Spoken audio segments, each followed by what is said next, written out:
Hey what's up, moi c'est Sleya et aujourd'hui on se retrouve dans une nouvelle vidéo et on va parler drama coréen. Ça faisait longtemps, je crois que sur cette chaîne j'ai dû parler une fois de drama coréen et encore le drama dont j'ai parlé, je l'ai même pas fini au jour d'aujourd'hui. Mais bon, je trouve que ces dernières années je regarde un peu moins de drama coréen, mais bon, l'année dernière je crois que j'en ai regardé 2. Cette année j'en ai regardé un petit peu plus. Mais je sais plus combien, genre 3 ou 4. Alors en ce moment je suis en train de regarder Love Next Door. D'ailleurs si vous me suivez sur Instagram et TikTok, vous savez déjà, je me suis déjà exprimée sur ça. Mais aujourd'hui on va parler de 2 dramas coréens que j'ai regardés il y a un petit moment maintenant. Et c'est Hiérarchie et La Reine des Larmes. Alors clairement c'est 2 dramas qui n'ont rien à voir, hein. La Reine des Larmes c'est un peu romance, trahison, affaire de famille, blablabla. Bla bla. Et Hiérarchie, vengeance, vie lycéenne, riche contre pauvre. Ça n'a rien à voir, clairement rien à voir. Mais bon, on va parler de ça aujourd'hui dans cette vidéo. On va commencer par La Reine des Larmes. Alors La Reine des Larmes, d'ailleurs comme Hiérarchie aussi, mais je trouve que La Reine des Larmes quand même, on en a entendu beaucoup plus parler sur les réseaux sociaux. En plus, il y avait un épisode, je crois, qui sortait chaque semaine ou 2, je sais plus trop, parce que moi, j'ai commencé à regarder un peu en retard. Je crois que quand j'ai commencé à regarder, il y avait déjà au moins 10 épisodes qui étaient sortis. Mais en tout cas, à chaque fois, il y avait une hype de malade autour de ce drama coréen. Et franchement, après l'avoir vu, je comprends pourquoi. Donc, La Reine des Larmes, ça parle de quoi? Là, on est sur un couple de jeunes mariés, ça fait 3 ans qu'ils sont mariés, etc. Et là, ils sont arrivés à un stade de leur vie où ils s'entendent plus trop, où c'est un peu compliqué. Et donc, du coup, il y a des choses qui vont se passer et on va voir un peu, est-ce qu'ils vont réussir à tenir le coup malgré tout? Est-ce qu'ils vont rester mariés ou pas? On va essayer de comprendre un peu tout ça. Au niveau des acteurs, qui est-ce qu'on va retrouver? Alors on va retrouver Kim Ji-won dans le rôle de Hong Hae-in. Alors vraiment cette actrice je la connaissais pas avant, mais le prochain acteur, enfin les 2 prochains acteurs, je les connaissais très bien. On a Kim Soo-yeon qui va jouer Baek Hyun-woo. Alors si je me trompe pas, lui je l'ai découvert dans Mon amour venu des étoiles. Je crois que ça s'appelait comme ça, je sais plus. Mais je l'avais découvert dans ce drama si je me trompe pas. Et l'antagoniste, alors lui vraiment j'ai l'impression à chaque fois, je le vois tout le temps dans les dramas où je le vois, j'ai l'impression tout le temps il joue le rôle d'un antagoniste. Mais je vous jure qu'il le joue tellement bien, genre à chaque fois je le déteste tellement, c'est un truc de fou. Je parle bien évidemment de Park Sung-hoon dans le rôle de Yoon Eun-sung. Voilà, j'ai fait un tour vite fait des acteurs qu'on retrouve dans ce drama, enfin surtout on va dire un peu les personnages principaux, voilà.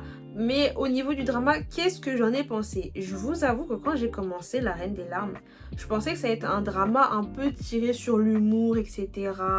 Je sais pas, il y avait déjà ça commençait un peu comme ça, une petite vibe un peu drôle, etc.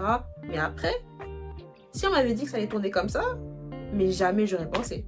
Mais jamais j'aurais pensé. En fait, ce drama, il va lier un peu tout ce qui va être l'amour d'un certain côté et les problèmes de famille. Me demandez pas comment, c'est comme ça. Parce que du coup, au début de ce drama, ça tourne beaucoup autour de Baek Hyun-woo et Hong Hae-in, genre leur histoire d'amour, le fait que c'est un peu compliqué entre eux. Mais au fur et à mesure du drama, on va se rendre compte que les problèmes de famille vont venir aussi avoir une certaine importance dans l'histoire. D'ailleurs, en revenant sur ce que j'ai dit au début par rapport au fait que je pensais que ça allait être beaucoup plus tourné sur l'humour et tout ça quoi, je pensais surtout à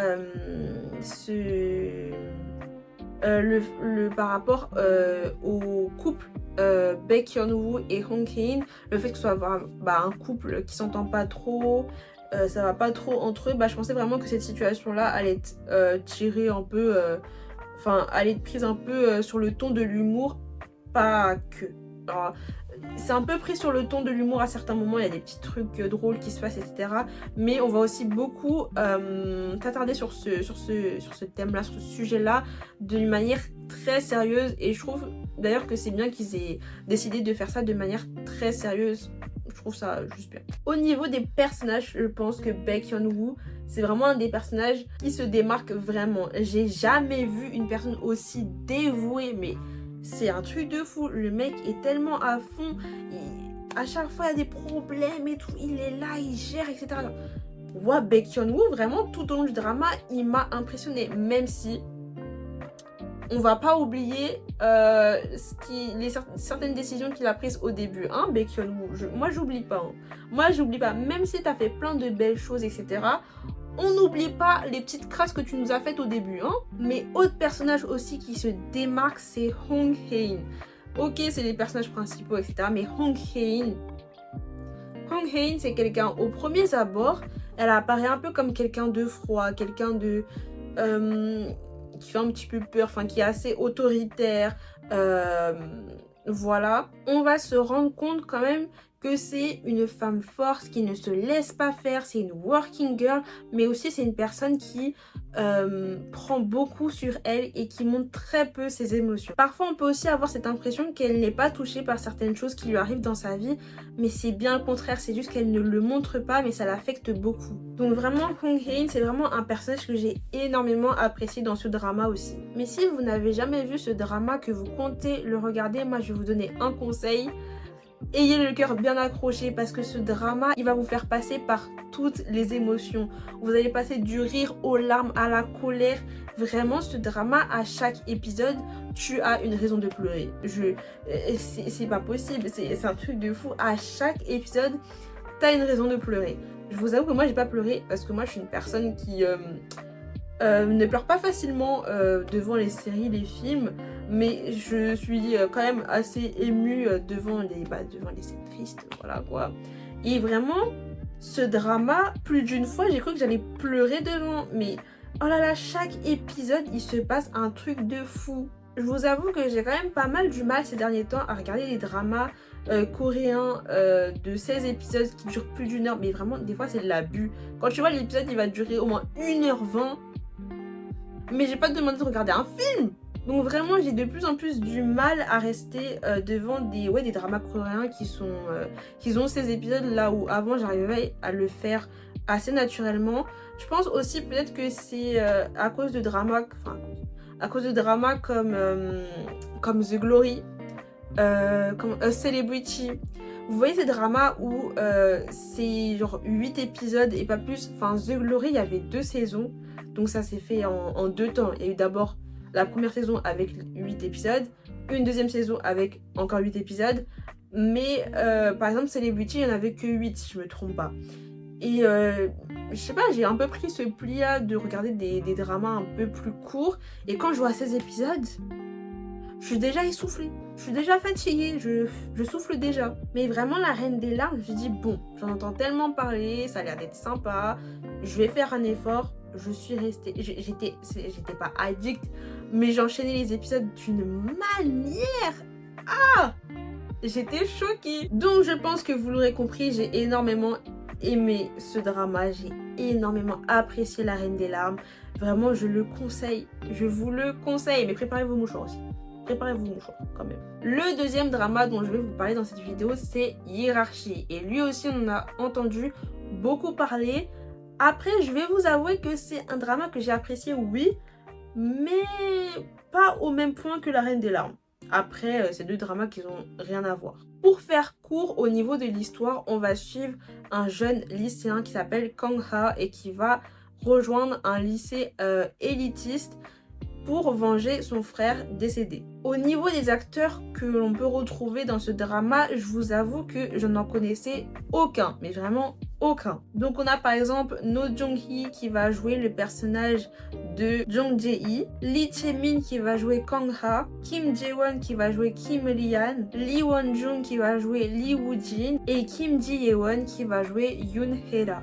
Donc voilà à peu près au niveau des acteurs et des personnages. Alors, au niveau de mon avis sur Hiérarchie, alors là, c'est la même chose que La Reine des larmes. J'en ai tellement entendu parler que je me suis dit, bon, je vais commencer. En plus, Netflix me le proposait. Je me suis dit, bon, vas-y, on va commencer. En plus, je crois que le drama est plus court que La Reine des larmes, si je me trompe pas. Mais je sais plus, il y avait combien d'épisodes. Est-ce qu'il y en avait 8 ? Ça m'étonnerait qu'il y en avait 16. Je pense pas qu'il y en avait 16, mais je crois qu'il y en avait 8. Mais je suis plus sûre. Bref, voilà. Et j'étais assez surprise dès les premiers épisodes parce que c'est une ambiance totalement différente. Moi, j'ai jamais retrouvé un peu cette ambiance-là dans les dramas coréens. Je trouve que ça faisait très une vibe des séries américaines. Je sais pas si j'étais la seule à trouver ça, mais je trouvais que ça faisait un peu genre série américaine et tout. Moi, j'aime beaucoup les dramas coréens où on a des trucs en mode ouais, par exemple, il y a un tel, il est mort, mais qui l'a tué, on sait pas. Ou genre, il y a ça qui s'est passé, mais on sait pas pourquoi. Enfin, j'aime bien les trucs comme ça, un peu. Des trucs un peu mystérieux. Tu dois essayer de comprendre ce qui s'est passé, qui est derrière ça et tout. Et tu découvres au fur et à mesure des épisodes. Et j'aime trop. J'aime trop les séries, les dramas coréens comme ça. J'aime trop. D'ailleurs, Celebrity, c'était un peu la même chose, hein, parce qu'au début, on nous dit quelque chose, on sait qu'il va se passer une dinguerie, mais il faut attendre un certain temps pour comprendre, pour voir, etc. etc. Hiérarchie, c'est un peu le même délire. Donc c'est vraiment un drama où il y a pas mal de rebondissements, de choses qui se passent, mais j'avoue que des fois, j'avais l'impression que c'était un peu long dans certaines actions, et la vengeance, je l'ai trouvé assez simple à mon goût. Après, c'était quand même un bon drama que j'ai quand même bien aimé regarder, mais voilà, c'était pas un drama où j'ai surkiffé au même point que La Reine des Larmes, mais après c'est tellement pas comparable au niveau des histoires, c'est tellement pas la même vibe, la même ambiance, mais ouais, Hiérarchie comme ça se laisse regarder quand même, mais après ouais, ça n'a pas été non plus genre un gros coup de cœur de mon côté. C'est juste ça. De toute façon, je pense que sur Hiérarchie, je voulais pas trop m'étaler sur ce drama. Mais bon, il faut de tout, hein. Écoutez, on peut pas toujours tout apprécier, avoir des énormes coups de cœur sur tout. Hiérarchie, c'était bien, mais voilà, sans plus. Après, j'ai vu qu'il allait avoir une saison 2. Enfin, je pense qu'il va y avoir une saison 2, vu comment ça s'est terminé. Voilà. Mais je pense que je vais la regarder, forcément, la saison 2. Mais voilà, je trouve que ça... Ah, je sais pas si je peux dire ça. Mais je trouve qu'il y a un peu cette vibe aussi un peu de Élite. Vous voyez un peu pour ceux qui ont regardé? Genre, comment en plus ça s'est terminé? Ça faisait grave un peu comme Élite. Voilà. Bon, c'est à peu près tout ce que je voulais dire sur Hiérarchie. J'avoue que j'ai passé énormément de temps sur La Reine des Larmes et tellement peu de temps sur Hiérarchie. Mais en fait, j'avais pas grand chose à dire sur ce drama-là. Donc voilà. N'hésitez pas à me dire dans les commentaires si vous avez vu ces dramas, ce que vous en avez pensé. Les dramas que vous regardez en ce moment. Peut-être que ça me donnera des idées pour la suite quand j'aurai terminé Love Next Door. Voilà, que d'ailleurs je ferai une vidéo sur ce drama coréen quand ça sera terminé. N'hésitez pas à liker, à commenter, à partager, à vous abonner. Et sur ce, moi je vous dis à la prochaine.